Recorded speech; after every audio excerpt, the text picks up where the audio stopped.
आज आप सबको मेरा प्यार भरा नमस्कार। मैं आस्था श्रीवास्तव, आप सबका स्वागत है मेरे चैनल पर।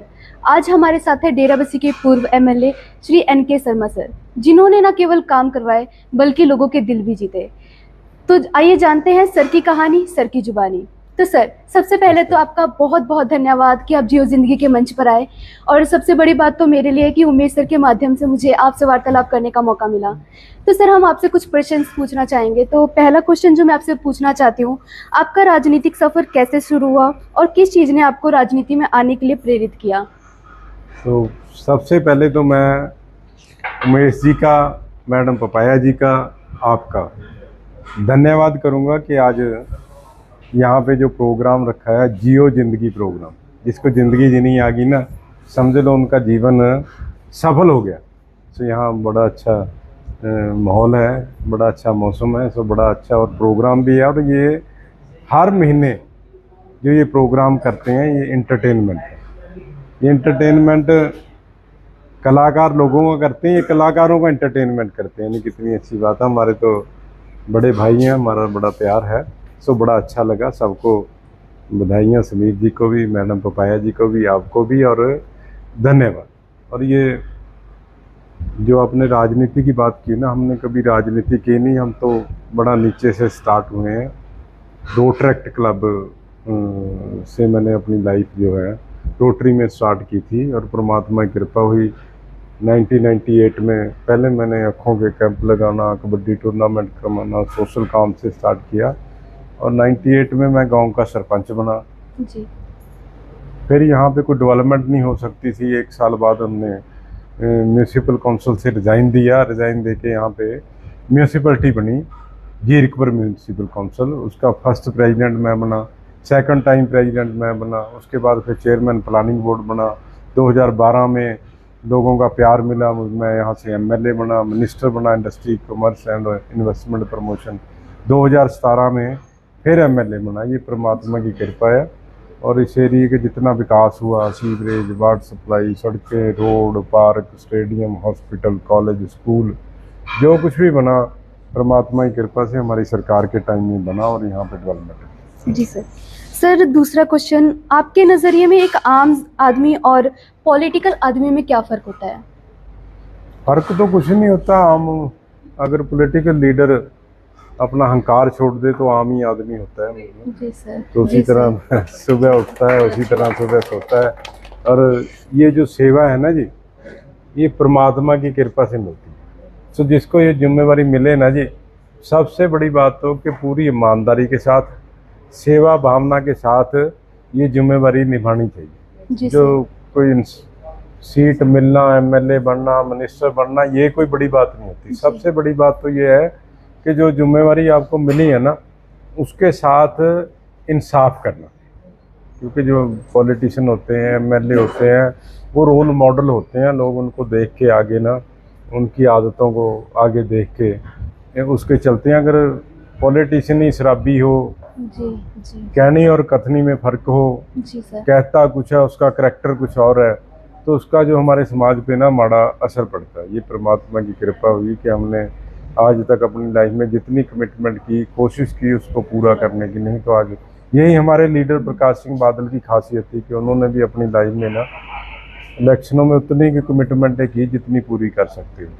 पंजाब का विकास हुआ, सड़कें हुई, एयरपोर्ट बने, बिजली, पानी, लिंक रोड, मंडियाँ, स्कूल, किसानों के कनेक्शन, सोशल वेलफेयर, जितनी स्कीमें हुई, आटा दाल, सगन स्कीम, पेंशन स्कीम, लड़कियों को साइकिल स्कीम, गरीबों को स्कॉलरशिप, ये सारी स्कीमें बाल साहब ने चलाई। और जो कमिटेड किया उसको इम्प्लीमेंट किया। नहीं, आजकल आप देख रहे हैं कि लोग कहते कुछ हैं, करते कुछ हैं। मतलब सर, आप कई लोगों के रोल मॉडल हैं, आपका रोल मॉडल कौन है?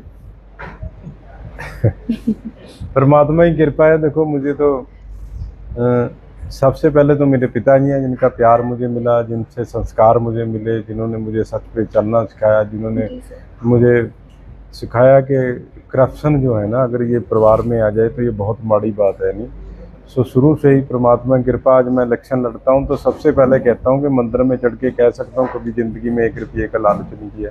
नहीं तो लीडर यही सोच के आजकल बन रहे हैं कि पता नहीं कमाई के लिए लीडर होते हैं।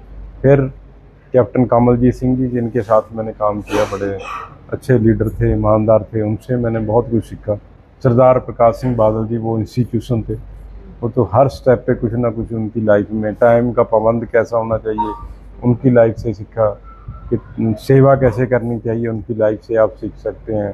पूरी ज़िंदगी वो एक स्टूडेंट रहे, यानी अखीरले टाइम इतनी बड़ी इंस्टीट्यूशन थे, इतना ज्ञान था उनको, इतनी नॉलेज थी, फिर भी वो कुछ ना कुछ आम लोगों से लेते रहते थे, सीखते रहते थे। मतलब टाइम के पाबंद थे। 5 बार मुख्यमंत्री पंजाब के बने, कितनी बड़ी बात है। और अपने देश के सबसे बड़े लीडर थे, उनके साथ मैंने काम किया। और सुखबीर सिंह बादल जी, जो हमारे भाई हैं, मेरे तो दोस्त हैं, 92 से मेरे उनके साथ रिश्ते हैं।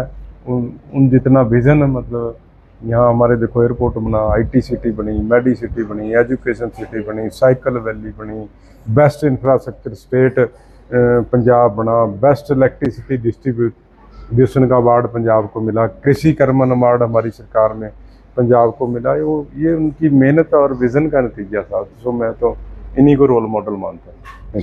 सर, जो युवा राजनीति में आना चाहते हैं, आप उनको क्या कहना चाहेंगे? जो राजनीति है ना जी, लोगों ने इसको धंधा या बिजनेस बना दिया। ये एक सेवा का फील्ड है और ये परमात्मा की कृपा से मिलता है। सो जो नौजवानों को आना चाहिए, अगर अच्छे नौजवान राजनीति में आएंगे तभी राजनीति जो है ना साफ होगी, तभी डेवलपमेंट होगी। करैक्टर बिल्डिंग जो सबसे बड़ी ज़रूरत है आज का, लोग अपनी सामाजिक कदरें कीमतें छोड़ते जा रहे हैं। समाज में कितना प्रॉब्लम है, ये देखो ना, ये इंटरटेनमेंट कर रही हैं, इसीलिए कर रही हैं ना कि फ्रस्ट्रेशन बहुत है, कर रही हैं इसीलिए कर रही हैं ना कि फ्रस्ट्रेशन बहुत है लोगों में, न्यूक्लियस फैमिली कल्चर आ गया। So as a social worker अगर वो लाइफ स्टार्ट करके राजनीति में आते हैं, मैं समझता हूँ कि देश को बहुत बढ़िया, एक समाज को अच्छा चीज़ दे सकते हैं। सो उनको आना चाहिए, वेलकम है उनका, और अच्छे काम करने चाहिए, समाज के लिए जीना चाहिए। लोग पैदा होते हैं, मरते हैं, मरने के बाद लोग उनको याद करते हैं जो समाज के लिए कुछ करके जाते हैं, अदरवाइज तो इस दुनिया में आते हैं जाते हैं। सो बच्चों को आना चाहिए राजनीति में, अच्छा काम करना चाहिए, समाज की सेवा करनी चाहिए। सर, अगर पॉलिटिक्स को आपको एक वर्ड में डिफाइन करना हो तो आप क्या डिफाइन करेंगे?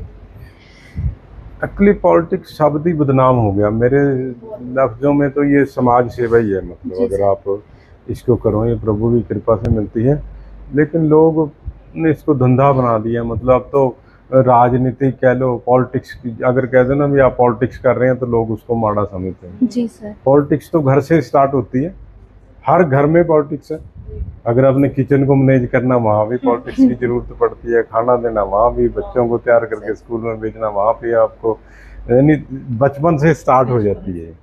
लेकिन जो पॉलिटिक्स अच्छे काम के लिए, सेवा के लिए हो, मैं समझता हूँ कि वो अच्छी है। Thank you sir. अंत में मैं आपसे यही पूछना चाहती हूँ कि आप जियो जिंदगी के मंच पे आए तो आपको कैसा महसूस हो रहा है? मुझे बड़ा खुशी हुई। मतलब मेरे तो भाई हैं, मैं बड़ी बारी इनके प्रोग्रामों में जाता हूँ। हम सुबह उठते हैं, अब मैं देखो 4 बजे उठता हूँ, रात को 11 बजे सोता हूँ। सुबह से शाम तक सारा दिन भाग दौड़ रहती है, कहीं जाना, थकावट भी हो जाती है, मेंटली भी थकावट हो जाती है। सो ये हमारे भाई इंटरटेनमेंट करते हैं, बड़ा अच्छा काम करते हैं।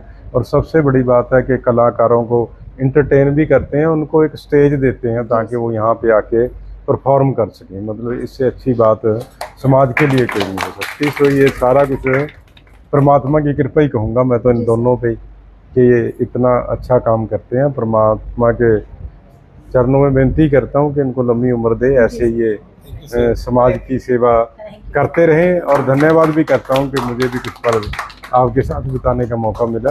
बहुत बहुत धन्यवाद। जियो जिंदगी की, थैंक यू सर। क्योंकि जिंदगी जीना ही असली मकसद है। जी sir. Thank you so much.